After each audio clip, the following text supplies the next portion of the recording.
Wala pa rin puklat po sa pag-ensayo si pambansang kamao Manny Pacquiao para sa nalalapit niyang laban kay Brandon Rios. At ayon sa kanyang mga sparring partner, wala pa rin kupas ang lakas at bilis ng masuntok ni Pacman. Balitang hatid ni Mav Gonzalez.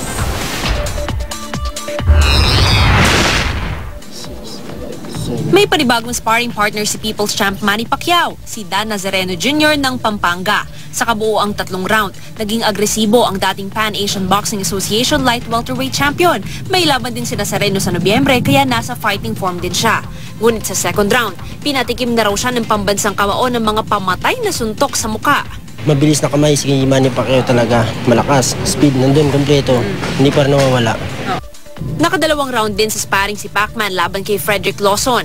Nakafocus kami sa speed and power, and also yung balancing ng katawan, kung anong mga combination na dapat na magamit sa training. Kailangan dandahan kasi masyado pang malayo yung laban, so tulad nga ng sinabi ni Coach Freddy, kailangan 6 weeks, pero mas gusto kasi ng pambansang kamao natin na mag-training ng mas maaga. Hindi napigil ng ulan ng jogging ni Pacman dito sa General Santos City. Hindi na sana itutuloy ng Team Pacquiao ang morning jog dahil basa ang Acheron Sports Complex. Pero paggising daw ng pambansang kamao, may bit-bit na itong sapatos at sinabing tuloy ang takbo niya kahit paumulan. Kaya ang tanging nakasama sa takbuhan, ang asong si Pacman.